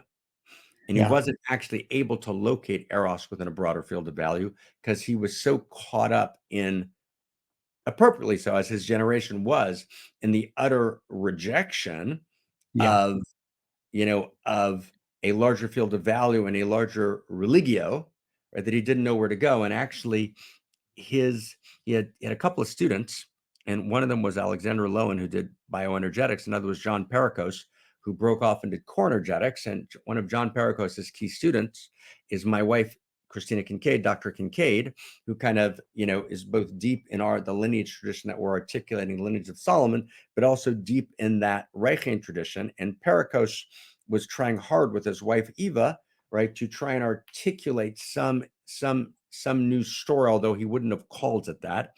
And sadly, a lot of that got lost, right? But there's often moments in time. So I just want to kind of do a deep bow to John Pericos and to his wife, Eva, because there are moments in time, and, Christina met me. I'm just going to want to kind of honor that process, met me because John's successor at the Institute of Core Energetics was Stuart. Stuart, kind of headed the institute, and Stuart came to a weekend I was teaching, back in, whenever it was, way back when. And Dr. Kincaid, Christina, came with him, which is actually, and then she came to study with me. It's a story. But so Reich is a piece of the story. He didn't get there, but he was struggling towards it. He gave his life for it, right? So I want to, and his thinking has been, greatly distorted. But you actually very, very correctly, Nathan, pointed to something essential in his thinking, which was he had a sense of what I would call it. This is my language, the relationship of Eros and pseudo-Eros. So maybe let's just focus on that for a second. What Eros means is, as we talked about in the beginning, Eros is reality. So reality is Eros, all the way up and all the way down the evolutionary chain. Reality is Eros. Eros is the experience of radical aliveness. This is the interior science equation, just writ shortly. Eros is the experience of radical aliveness, desiring. So there's an experience of appetite. Cosmos has appetite, has desire. Whitehead didn't want to use the word desire, so Whitehead talks about the appetition of cosmos. Easier way to talk in Cambridge and whenever that was, or Austin when he came to Harvard. But there's an appetition. There's I write in other scholarly works. I talk about chukah, which is the lineage word and the lineage of Solomon, the desire that's inherent in the field of cosmos. So Eros is the experience of radical aliveness, desiring ever deeper contact and ever larger wholeness. And wholeness means right relationship between parts. It means intimacy between parts, in which the parts don't disappear. They have shared identity in the context of otherness, right? The intimacy equation, which comes back online. Now, that is the nature of reality. Who am I? I am a unique incarnation of Eros desire. That's who I am. Now, if I'm not accessing my unique quality of Eros, if I've somehow taken that quality of Eros and I've somehow split it off, that's what we would call shadow. Shadow doesn't mean, and it's misread, and Jung got it right sometimes, wrong other times. Shadow doesn't mean I'm aggressive, I'm jealous. No, those are shadow qualities. Shadow means the unique quality of my Eros, right? That is split off, that I can't access. That's in darkness. Now, when my unique quality of Eros is in that deep darkness, I experience this enormous emptiness. Now, life is what you do with your emptiness. Right? Life is what you do with your emptiness. So I experience this enormous emptiness. I can't bear the emptiness. I don't know how to sit in it so that something more full will arise, because reality is arousal. Arousal is the natural movement of reality. I don't know how to sit in it. So I move to cover over the emptiness. And that begins every form of acting out, every form of addiction, every form of pettiness, contraction, but it also begins every form of fascism, right? Every form of corrupt ideology, right? Every form of corrupt religious ideology or secular religious ideology, meaning an inability both personally and collectively to sit in the emptiness. So I generate essentially ideologies which I hold idolatrously one value, cut it off from the field of value, and that becomes right my god goddess that covers over the emptiness. So it's not just the acting out of jealousy, rage, boundary violations, not just that. It's actually, let's say I'm pro-life or pro-choice. Yeah. So what have I done? I've taken one value, life or choice, doesn't matter which one. I've decontextualized it from the larger field of value. I've chosen one value and I've made that my ideology for which I'm willing to kill. And I don't actually realize that actually both life and choice both live in the field of value. And it's before life and choice are a specific incarnation of value, they're value. If I don't get that, if I'm not in the field of value, then the particular value I choose becomes idolatrous, becomes my identity, and then I get polarity. I get polarization. I get radical polarization. So every ideology decontextualized from the field of value becomes a form of pseudo-Eros, right? And so pseudo-Eros happens when I, right, basically, as Ivan Illich pointed out, I take the medicalized procedures and I make them the only form of legitimate knowledge. Right, I take cutting up of the body as the only way I'm going to heal the body. Right, I ignore the side effects of pharmacology, and I actually arbitrarily call the side effect a side effect, and the chance of a cure, I arbitrarily decide that that's the cure.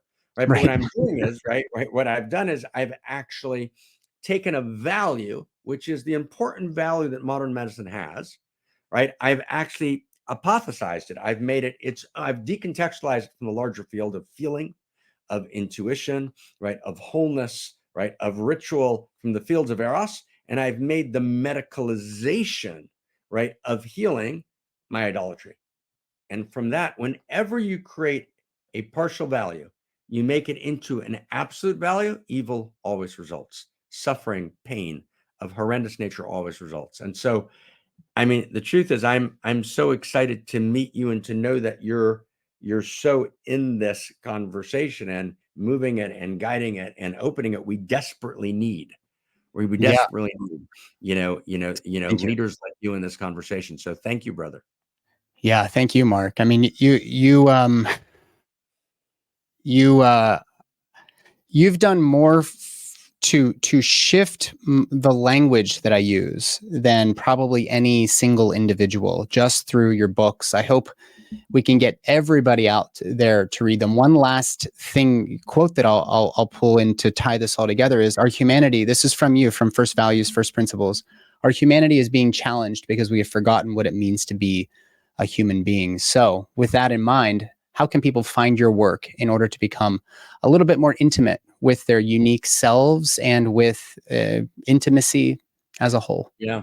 No, thank you, Nathan, and it's a delight to be with you. And I look forward to our ongoing, Yes. emergence. So I would just ask everyone, if you can, just pick up First Principles and First Values, right? And the reason is, if I can be very overt, we're committed at the think tank, the Center for World Philosophy and Religion, which I'm privileged to co-lead with Zach Stein, Dr. Stein, and with the co-founder was Ken Wilber, and there's a group of several dozen fabulous people involved. The board chair now is Aubrey Marcus, who kind of is in your circle and is a beautiful friend. And we're deep in Holy of Holies study, and so I've met some of the wonderful band of brothers that surround you, Paul and Kyle, and who are great My humans. guys. But the primary thing we're trying to do is actually evolve the source code of consciousness and culture. And so First Principles and First Values, we call it the tip of the spear. It's a first move. So it gives you a very broad sense in 150 pages of where we're going. So that's one invitation. I will offer, two other invitations.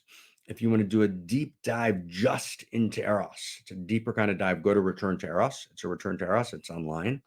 Amazon, and if you want to go deep into kind of a sense of your own unique destiny, go to the book, Your Unique Self, right? Both of those issues are kind of covered somewhat but I would start with First Principles and First Values, right? That's definitely the place to start. Yay. And take it slowly, little sips here and there. It is every line. It's pithy as hell. It's really not a book that you just bring to the beach and casually read in between margaritas. Like you wrote, no, you're absolutely, Nathan, you're a perceptive reader, right? We wrote it almost as sutras. In other words, every line, it's not, it's kind of very, very concise, kind of fine wine. And every line leads to the next line. And we tried to do it in. So yes, thank you. Thank you, my friend. Yeah. And did you mention your retreat? I can't recall if you mentioned it in Holland. That's right. Krista had mentioned, that's right. We are doing, actually, Aubrey and I are doing together. We're doing a mystery school in Holland, November 13th to 17th, right? It'll be Aubrey, myself, and Christina will be kind of holding the space. Krista is kind of, the great weaver of that space who you met, who's fantastic. And we're going to try to a small group, 200 people. That's the idea. We want to keep it to a couple hundred people and do a kind of very, very deep dive into this new story of value, on every level. So big invitation. Hopefully Krista will get us a link so we'll know how to enter that door. Yes, thank you for reminding me. That's awesome. We will. In big trouble with Krista and Aubrey. I think Aubrey will give you a break. I don't know about Krista. She seems like a wild card. Who knows? Aubrey definitely break. Krista definitely not. As it goes. Dr. Marc Gafni, appreciate your time today. Thank you for being so gracious with the books, and hopefully we can become we can meet up in person someday. Maybe my wife will be out in Holland. Who knows? In November, we'll see what happens. But that would be delightful. And thank you for everything that you do. Yes, my pleasure. Thank you, Marc. Mwah.